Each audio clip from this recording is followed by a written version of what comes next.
clarify? Sorry, Yes. There's two hands. I know she's welcome and thank you for joining us for today's frequently asked questions on newly diagnosed multiple myeloma.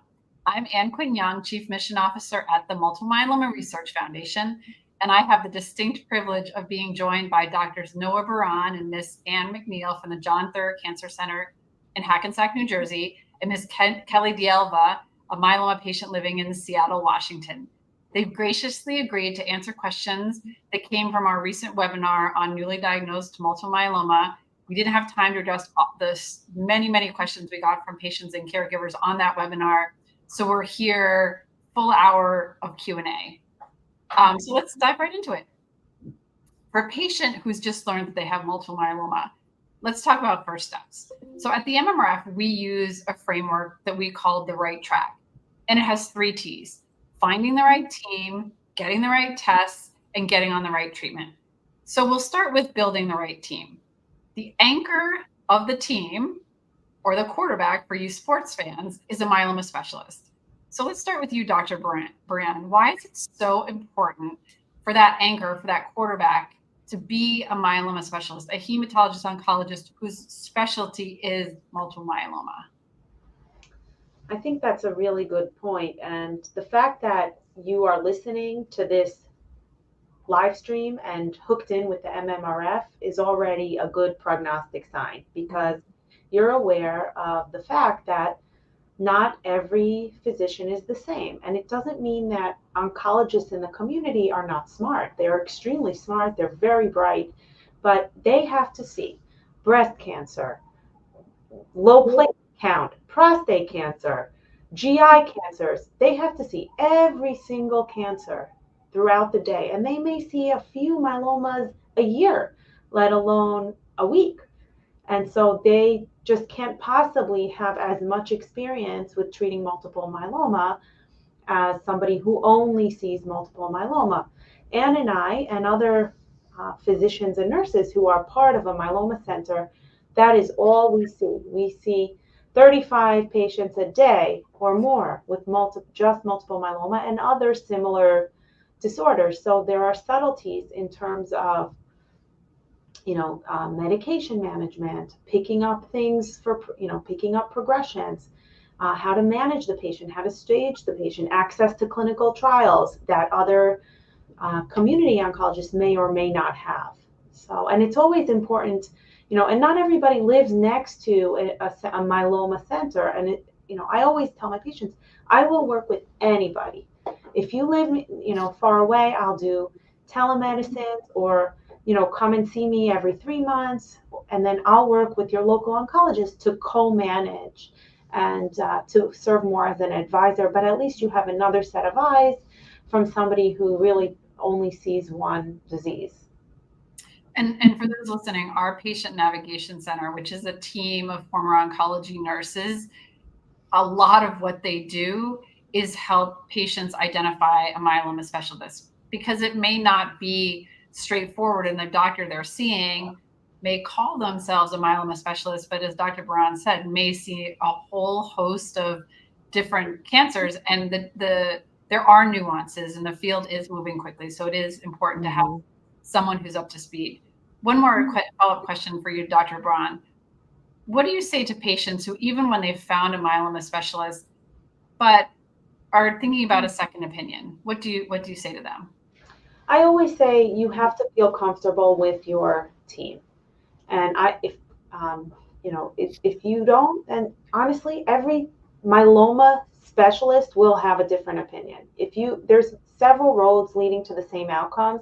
And I don't necessarily believe that one road is inappropriate or better than another. I think that doctors have different styles of treating patients. And I have disagreed with several of my very close colleagues, and it's not a bad thing. And I think I always encourage patients to get a second opinion.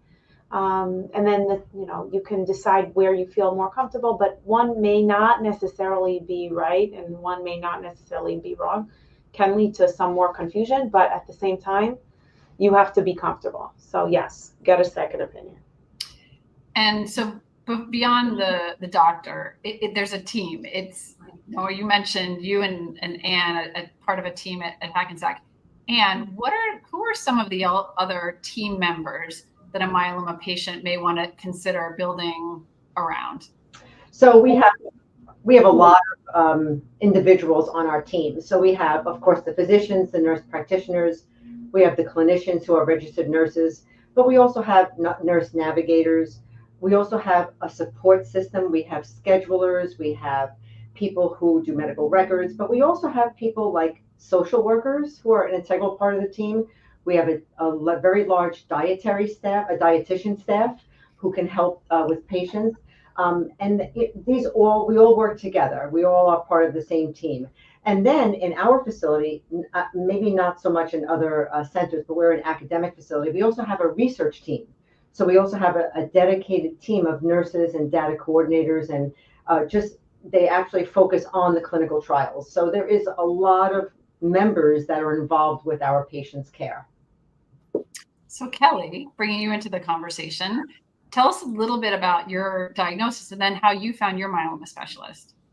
Ooh, this is this is tough. Yeah, thank you so much. So I had issues with my iron, and nobody could figure out what was going on. I had an Inspire device implanted, the sleep apnea device, right? And there were complications with that surgery that are still ongoing. I have trigeminal nerve death.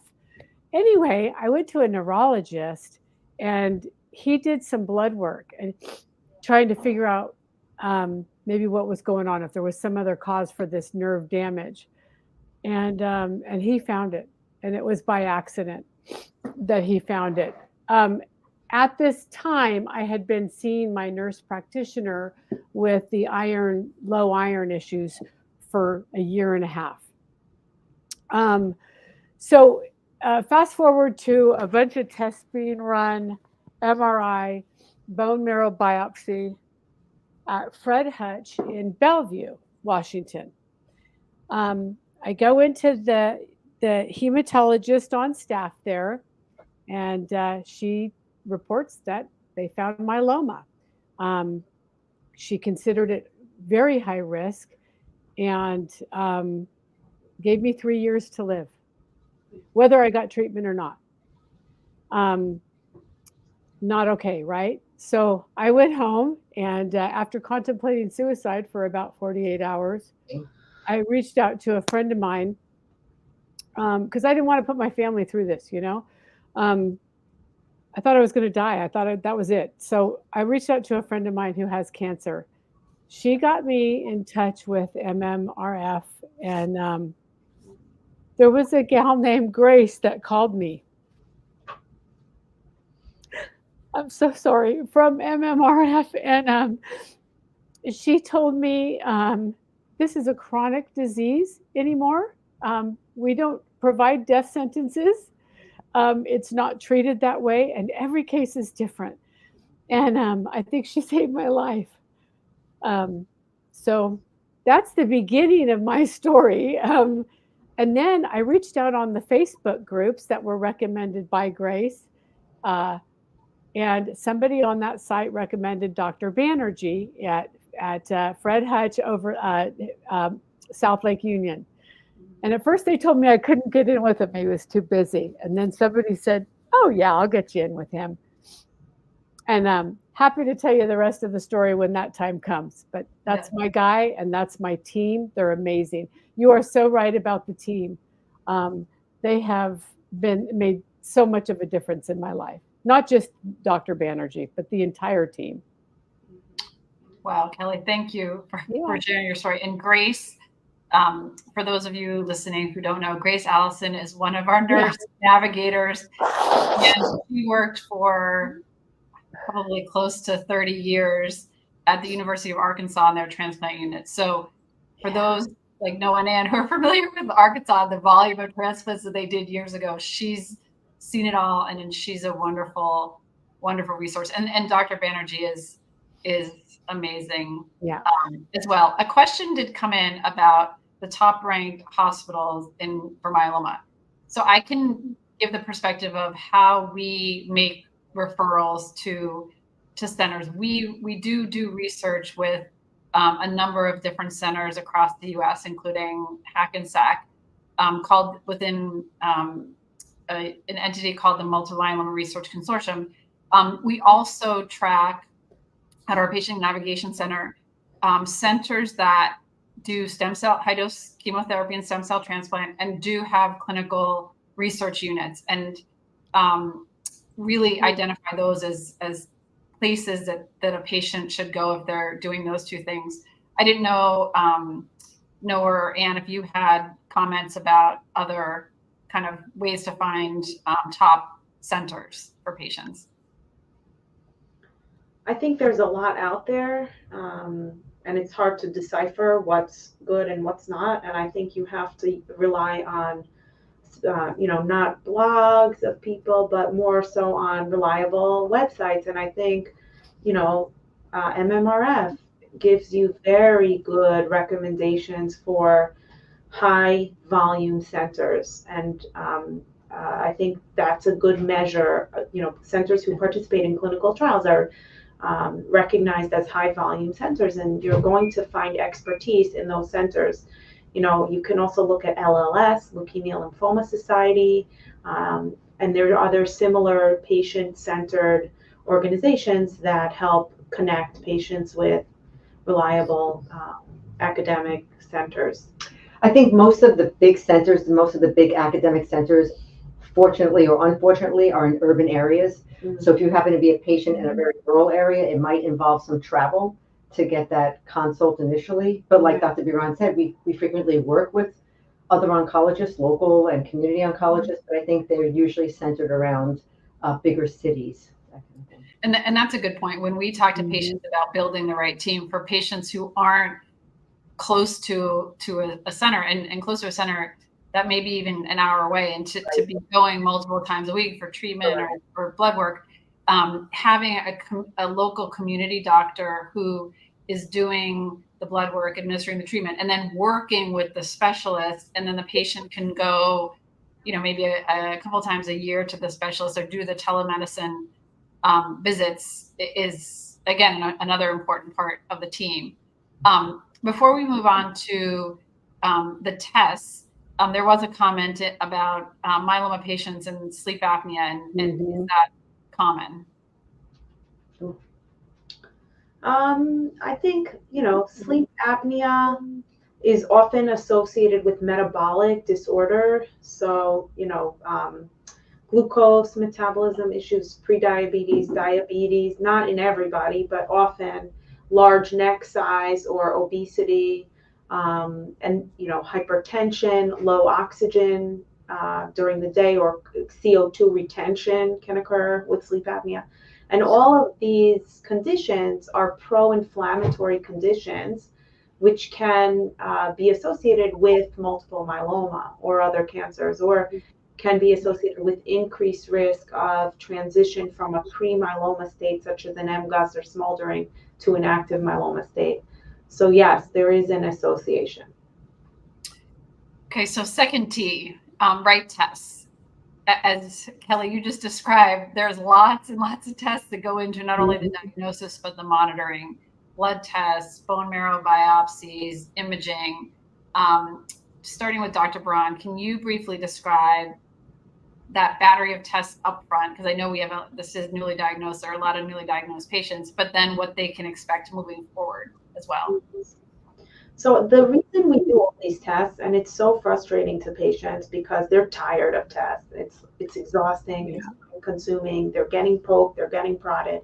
But it's very important because of three things. Diagnosis, you want to make sure you get the right diagnosis, because believe it or not, some people don't have myeloma, then they may be perceived as having myeloma, but they don't, because they don't have an end organ symptom. So you have to make sure the diagnosis is correct. And not just myeloma, there's other conditions that can be associated with myeloma, such as amyloidosis, which is a different buildup in the heart, in the kidneys, in the GI tract. So you want to make sure you are treating the right disease. Number two, prognosis. There's tests that determine how aggressive the disease is, what your risk of an aggressive relapse is, how long we think you'll remain in remission after the first relapse. So that's number 2. And both of those two criteria, diagnosis and prognosis, determine the treatment. So you really can't come up with an appropriate plan without having the right test. So for diagnosis, you want to do, first of all, a blood test, CBC, that looks for anemia or a low white count. Then you want to do a chemistry, and that looks at your kidneys, and that looks at your calcium level, among other things.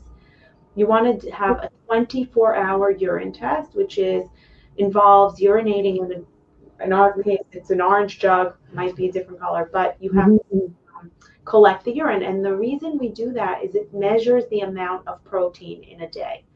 A spot urine test is useless. Some doctors will do it, but it's really not giving us helpful information.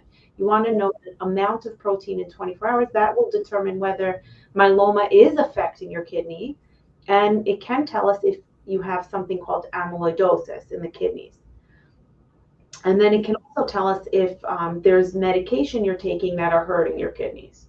So that's another test. Then we have to look at your bones. That's another measure of myeloma and organ symptoms. So one possibility is a skeletal survey, just a plain x-ray of every single bone. It's really not that helpful. It's been shown not to be sensitive enough. So the next step up would be a CAT scan, just a plain CAT scan of your bones, or a PET CT. But the best test for bone imaging is really an MRI. And we do, and can elaborate further, but we do MRIs of the bone marrow, head to toe. And it is without contrast, and that really picks up 90% of marrow-occupying or myeloma lesions, even before they affect the bone. So that's really the optimal test for bones. And then the last test, which is more of a prognostic, confirms the diagnosis and tells us prognosis, is a bone marrow aspiration, which looks at the fluid, and biopsy, which looks at the bone. The fluid part, or the aspiration part, is tested for several things. One is something called FISH, which is a type of test that looks at different mutations. The second part is called cytogenetics, which looks at the chromosomes. And the third one is something called next generation sequencing, which tells us it's another way to look at mutations, which is a more sensitive way to look at mutations.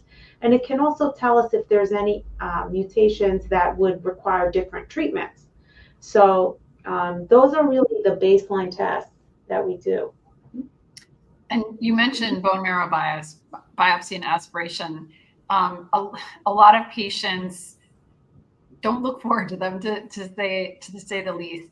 I question bones from a nurse's perspective from Anne, and then Kelly, your patient, as a patient, what advice would you give to patients in terms of preparing for those? So there really isn't any preparation that's really needed. People come in and we tell them they're going to get a bone marrow, or we suggest it, and they're like, oh my God. I think there's more fear of the unknown with the bone marrow biopsy.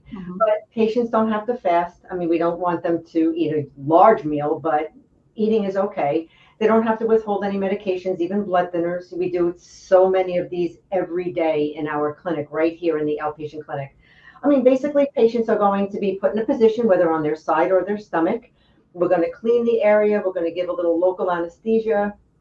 The doctor will put a needle into a bone that's called the posterior iliac crest. It's the hip bone in the back, sort of. Withdraw some of the fluid that Dr. Biran was talking about, and then actually get a core of the bone to send off for testing. And I always tell patients it takes longer to set up, for the nurses and the doctor to set up the tray and everything else than it does to do the actual procedure.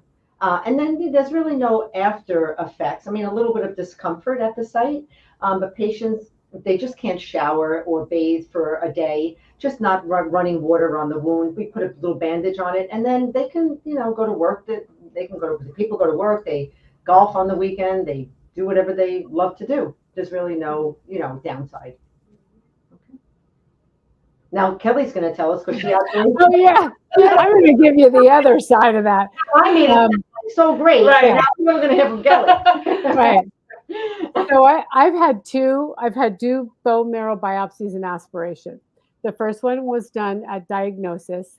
That one, they gave me a little bit of Versed. So I was like, la, la, la, and I was on my stomach, and it was really, what's happening? I mean, we were yakking, and I was like, they're like, we're done. I'm like, oh, wow, I didn't even feel anything. La, la, la. Well, the second one, I said, I didn't have anybody to drive with me. So I said, oh, I'll just do it with a local. On top of that, they have been giving me Xgeva to strengthen my bones, and it's working, right? So the only thing that was awkward was she was like corkscrewing, into the hip, and she's like bearing down, and it was pretty funny. They had music playing. It was not painful. It was just weird and awkward. A little uncomfortable, maybe. Uncomfortable, awkward, weird. Yeah. And then I think what happens for a lot of us from the patient aspect, the psychological repetitiveness of treatment, whether they're poking your arm or your neck or your back, or you're laying in a machine, or there's just we build up a little trauma associated, I think, sometimes with treatment. So, music, like where's laughter, realizing that everything here is good for me. The psychological psych out that we have to do to go, like I'm going for the stem cell retrieval next week. I'm psyching myself out for a 9-day run of being poked and prodded, but it's for my benefit. So it's just part of the party, And we'll get to the next section will be treatment. So we will get to the stem cell transplant. But before we do that, one other test that wasn't mentioned is, we could discuss it here or in the treatment section, but does require bone marrow biopsy as well, is minimal residual disease. Dr. Biran, if you could just, describe what that is, how it's measured, what that data is used for. We can also pick it back up in the treatment section as well, but that is a question that we often get.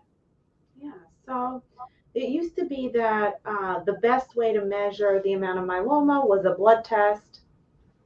And we had, something called serum immunofixation. And if that's negative, that was kind of the most sensitive way. And then we realized that you really also had to confirm remission with a bone marrow test. And we would do a test called, we would look at the bone. And if we didn't see any plasma cells in there, great. And we did flow, which is the fluid. And if we didn't see any plasma cells in there, great.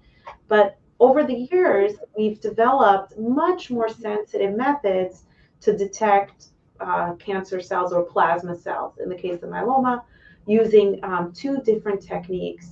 But the test is called minimal residual disease, MRD. And if you have a clear blood test, no plasma cells visible by the eye on the bone marrow, then we do the MRD test, which is a bone marrow fluid test. It's taken from the fluid of the bone marrow, and we look for minuscule amounts of myeloma. And if we can't find any, then you're what we call MRD negative. So even though it's negative, it's a good thing. MRD negative means there really isn't any detectable amount of myeloma. And that has correlated with very long duration of response. Because remember, myeloma, as you said, it's a chronic disease. We can get rid of it. We can have people live decades with it, but tends to come back. We have patients who live 20 years or more, but we still have to maintain them on treatment for the most part. And we know that in many, many trials that patients who achieve MRD negativity, where we get the disease as low as it could possibly go, their remission lasts longer. And so we use it in some cases. We like to do that test for example, after a transplant at month 3 or at month 6. And maybe that will determine if the patient needs maintenance, if the patient can stop maintenance, if the patient needs another transplant. Right? It may determine treatment regimens moving forward. So it really depends on the person, depends on the physician, but we are at the point now where we're using this MRD test to drive decisions. So not just determine the prognosis, but to drive our treatment decisions. So it is important. So both of Kelly and Dr. Biran, you both mentioned stem cell collection, stem cell transplant. So moving on to right treatment. And for newly diagnosed patients, the standard is a quad therapy for 4 different drugs. Now, we can talk a little bit about this. Of course, for some patients, there may be reasons not to go with the quad, but the results have been consistently very, very good. So Dr. Biran, can you walk everyone through, and then also want to hear Ann and Kelly's perspective from the nurse and from the patient, the steps from induction and then moving potentially to stem cell collection, high dose chemotherapy, and transplant, or for the patients who don't go that route, what that looks like. Right. So in general, patients have to be treated with at least 3 drugs. The drugs for the induction regimen for multiple myeloma consists historically of a proteasome inhibitor, which is either bortezomib or carfilzomib, an IMiD, which is usually lenalidomide, and a steroid. Unfortunately, steroids have to be part of every regimen. Those 3 alone give us response rates of over 99%. So a triplet regimen, even, for example, bortezomib, lenalidomide, dex, or carfilzomib, lenalidomide, dex, almost everyone will achieve remission with that regimen. We can also add a 4th drug to the induction called daratumumab, which is a monoclonal antibody, and it's usually given as an injection. And the goal in the beginning is really reduce that tumor burden, get the M spike down, get the kidneys healthier, get the hemoglobin to come up, heal any bone lesions that may be there. And we typically see within 1 month more than a 50% reduction in the cancer, which is incredible. So the induction is typically continues for 4 months, sometimes 3, sometimes up to 6. But really, you don't want to keep giving the treatment if you've achieved what's called a plateau in response, meaning you're not getting as much of a reduction in your tumor burden, because then you're just getting the toxicity without getting an added benefit. And that's the point where, okay, let's harvest those stem cells, let's collect the stem cells, and proceed with what's called a stem cell transplant, autologous from your own cells. And the purpose of the stem cell transplant is twofold. One is to really get rid of any as much residual disease as you possibly can. And that's done with the chemotherapy called melphalan. Melphalan, it's a 30-minute infusion, and it really is one of the most effective, if not the most effective therapies in just knocking out any remaining myeloma cell. So you get your melphalan, and then the next day you get your stem cells infused, and then you wait for them to regrow or engraft in your bone marrow. And that's where we get the second benefit of the autologous stem cell transplant, which is to reboot your immune system in a way, and to give it healthy T cells and healthy immune cells that can continue to keep the myeloma in remission for years and years. So that's the goal of the stem cell transplant. Now, for patients who are not transplant eligible, and that's, it depends where you go. There isn't a precise rule. Who is transplant eligible, who is not transplant eligible? In Europe, there is an age cutoff. If you live in Europe, if you're over the age of 65, I think it's not that old. That's maybe young. older. That's very young. Yeah. Dan's not. So, in the United States, there is not an age cutoff, but it really is more based on, do you have underlying lung disease? Are you on oxygen? Is your heart not functioning? So, and it's not, depends on your age, but not all people of the same age are the same. So it depends on you as a person and other comorbidities. But if somebody is not transplant eligible, then the idea is really to continue on the treatment for as long as possible. And what we end up doing is, if you were on 4 drugs, maybe it'll be reduced to 3 after a certain amount of time. After a year, you'll be reduced, and then you'll be maintained. So it's almost like going from an induction to more of a maintenance. But it is continuous therapy there, and that's, part of myeloma. In most cases, you have to be on some kind of treatment, even when you're in remission, to keep the disease in remission. And so, Kelly, you just mentioned you're having your stem cell collection coming up. Tell us a little bit about your experience with this first line therapy and what you're thinking about next steps for treatment. Okay. So I did start with the Fantastic Four. And I had some side effects from the Revlimid or lenalidomide. So they had to stop that at about month 3. By month 4, I was, like a doctor mentioned, they couldn't see much cancer left. By month 5, I'm MRD negative. Yeah. With just the 4. Yeah. It's a miracle. I mean, I went from 3 years to yeah, you can imagine I'm pretty amazed. But at the same time, originally the doctor recommended the stem cell replacement. And I was like, I don't really want to do that. It's a lot. I have a very active life. I think I would have to be sicker to consider it. But I did agree to collect my stem cells for future use if needed. So that's what we're starting next week. They'll cryogenically freeze them if I should need them down the road for CAR T or stem cell replacement or whatever else might have developed over the next 5 years. When I was told I was MRD negative, I was also told we are going to give you the daratumumab or Darzalex Faspro every month and do a blood test every month.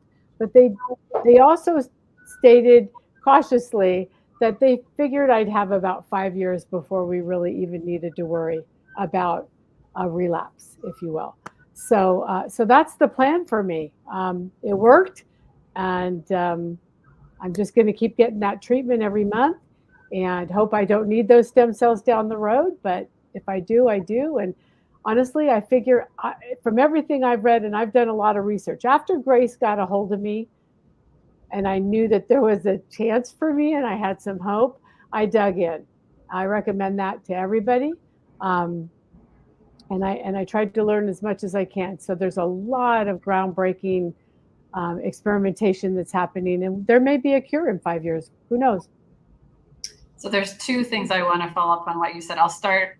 The first one, you mentioned side effects, and tell us a little bit about the side effects, obviously addressing what Kelly had, but other types of side effects that patients typically have from these 3 or 4 drug frontline regimens.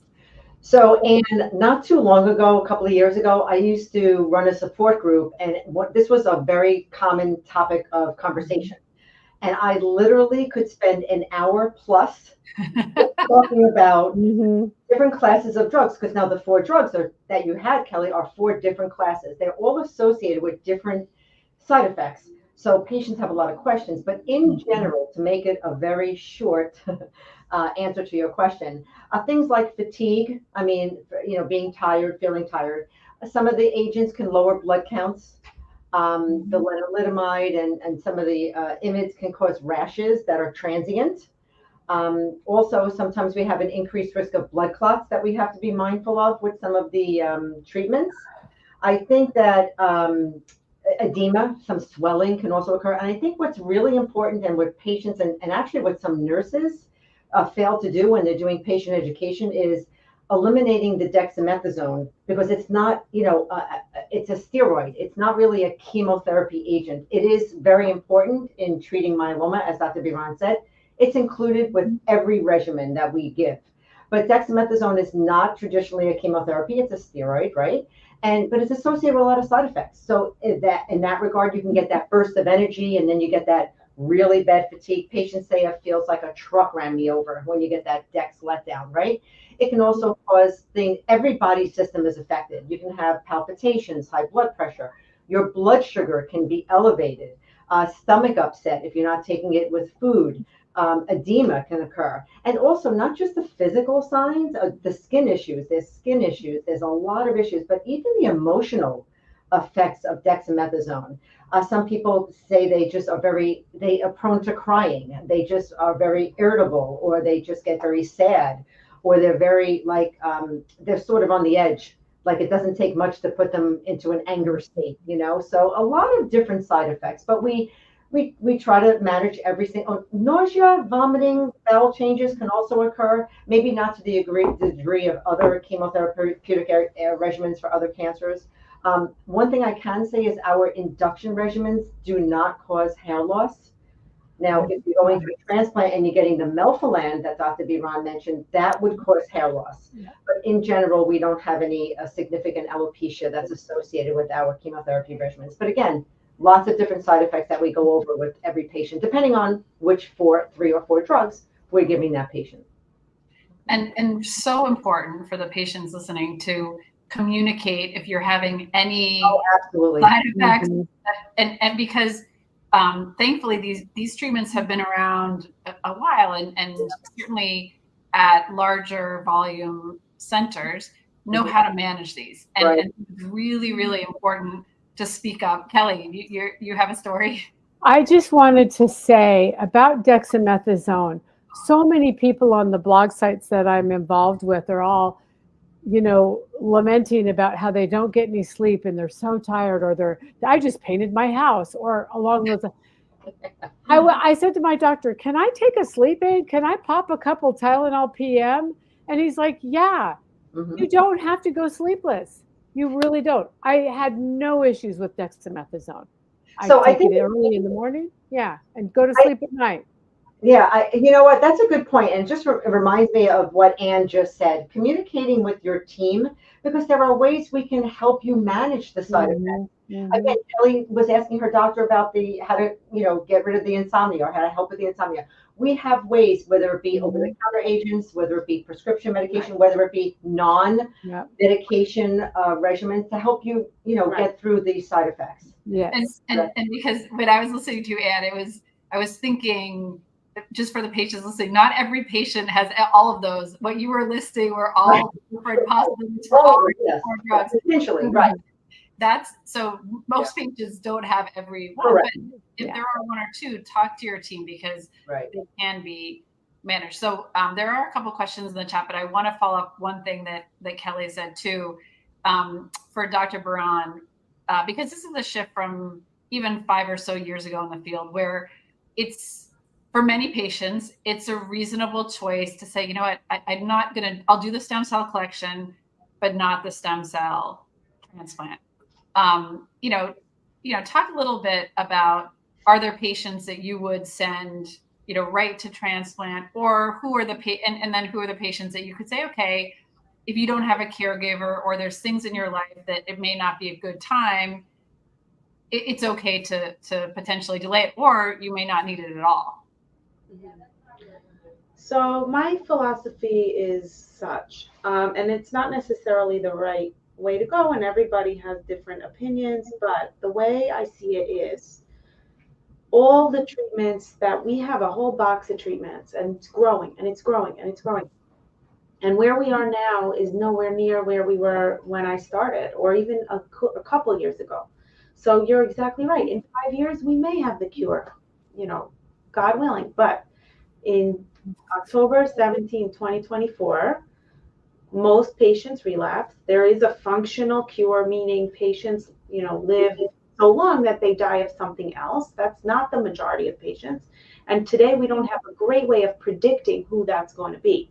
So anyone in front of me, I want to give them the best possible outcome and the longest life. Now, you also have to weigh quality, right? You can't just let somebody live forever and be miserable. But at the same time, we have to use all our tools. It's not this instead of that. It's let's use everything we have in a sequence that's going to benefit the patient in terms of longevity and quality. And that's why I think transplant is one of the best in terms of both quality and longevity, because yes, it's a pain in the butt. You lose your hair. It's 3 months of tough. It's tough for 3 months. You're tired. Your taste change. You might lose 10 pounds. You're isolated from your family. You can't work. But then there's a recovery. And that recovery can last, whether you take maintenance or not, for a year, years and years, if not decades. We have people who are 20 years after one transplant. We have 10% of people get a decade. What if that's you? Wouldn't that be great to be on no treatment? So to me, it both adds time and it adds good quality time. And so I always recommend to patients, if you can do a transplant up front, do it. Now, I agree, there's other issues. Some people don't have a caregiver. Some people can't go through it for any reason. And in that case, I just had a woman right now, a young woman, just before this conference, who is very young, has a lot of stuff going on with her. Can't do it. We harvested the stem cells, and we'll use them when we need them. So it really is a case-by-case situation.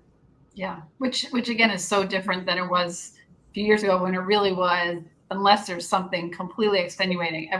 To your point, we had fewer tools in the toolbox. So it was like, okay, let's put you into remission for a long time and figure it out. Yeah, but I just want to, re-emphasize, as Anne and Kelly explained, there are side effects. Some people have them less than more, but the side effects accumulate over time. Mm-hmm. And some, for example, lenalidomide can cause fatigue, and it can get worse over time, and it can cause diarrhea. That may not occur in the beginning, but after month 8, mm-hmm. 9, it's rare to not have diarrhea and low blood counts. And then the other thing with daratumumab, even though it feels like nothing, it's a shot, no big deal, it causes, after month 12, 13, 14, people can get pneumonias, because it does suppress your immune system. And those are the types of infections we see later on. So, the difference between transplant and chemotherapy is transplant is more one and done, at least for a while, and the chemotherapy is constant, accumulation of perhaps side effects. So, well, and on a related point, someone wrote in diagnosed with smoldering and was told basically, don't, you're asymptomatic smoldering, don't start treatment. And just commenting on if that's the standard today.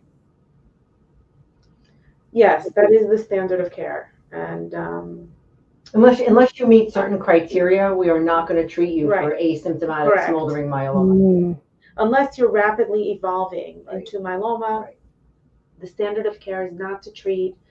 There are some studies that evaluated the combination of lenalidomide and dexamethasone in smoldering myeloma, and it delayed time to progression, but it didn't prevent progression to myeloma. And then the other problem is, okay, now if you have myeloma, you're lenalidomide refractory at diagnosis. So now it's a different type of myeloma. So you have to think about it.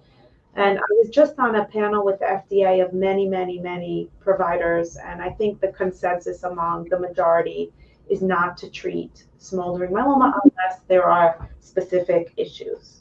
Yeah. Or perhaps in the context of a clinical trial. Or in the context of a clinical trial, absolutely.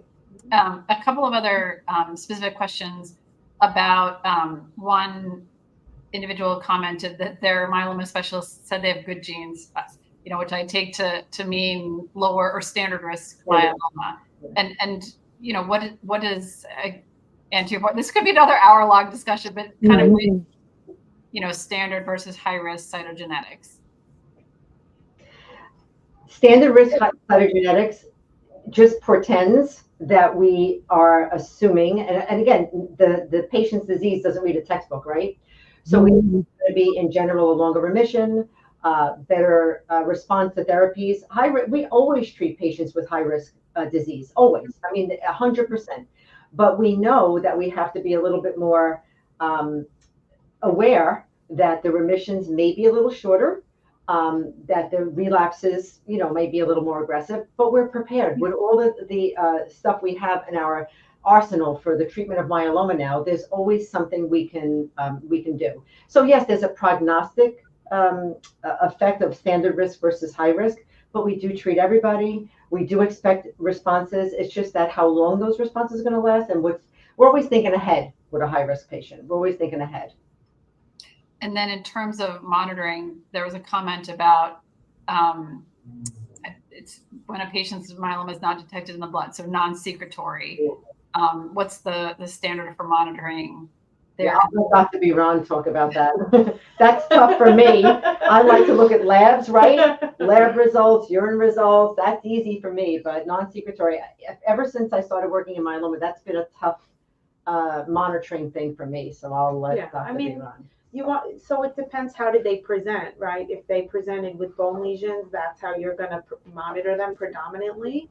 But for patients who are non-secretory, I like to alternate PET CT and MRI. In the beginning, probably do some form of imaging every 3 to 4 months and spread it out as they achieve remission. But you want to also do marrow evaluations at least twice a year, and 24-hour urines, don't forget, because sometimes it can sneak up in the urine without showing up in the blood. And then one final question before we shift gears a little bit, as we head toward wrapping up. But the question being the best way to be monitored post-transplant. And I would say, post someone like Kelly as well, who elected not to go to the transplant, but is still on some form of maintenance therapy. What should patients be doing in terms of making sure they're staying on top of their visits and the frequency of that? I think it's appropriate to be monitored monthly with labs. If you're on any sort of treatment, once a month, CBC, make sure you're not having low blood counts from the treatment, and then a chemistry, make sure you're not, having kidney issues or electrolyte issues, and myeloma markers once a month is appropriate. I think anytime you're on treatment, you definitely want some kind of frequent evaluation. You don't want to stay on treatment if it's not working, right? So you want kind of evaluation to say, hey, yes, my disease is under control, so I'm going to continue. So we do monthly some assessment. And sometimes we spread people out to every 3 months. Right. If they're really being monitored without any treatment, we will. And we have patients who are monitored without treatment. And, if they're in excellent MRD negative remission, that's appropriate to monitor every 2 months. And if you see a little in the light chain or in the M spike, you could always bring them back sooner. So in our last few minutes, I want to shift away from kind of the formal treatment and more around steps to live a healthy lifestyle and optimize potential outcomes, again, in addition to what patients are doing in terms of treatment. So Kelly, tell everyone a little bit about what you're doing yourself to complement the treatment that you're getting from your doctor. After that call from Grace and subsequent calls from Grace, I really grabbed on to forgive this manifestation, positive attitude. I never have cancer on the weekends. I haven't since I got diagnosed. I love that. I love that. I like that. I'm cancer free on the weekends. I don't have time for that. I make my appointments on Tuesdays so that if I need to recover from anything, which, this has changed since I've been MRD negative, I still always make my appointments on Tuesdays so that I have Monday. It just makes sense for the week. By the weekend, my fatigue is lightened or whatever. I don't have that anymore. But, just honestly, a positive outlook is everything. I get a lot of exercise. I hike. I laugh a lot. I have a great sex life. All the things. I just live my best life to the fullest. Yeah. I spend a lot of time with an 18-month-old. That'll keep you young, I'm telling you. Yeah. It'll also kick your fanny. You want to talk about fatigue? Oh my God, he leaves it. I'm like, oh my God. But honestly, I think more than anything, it's just attitude and trusting my team.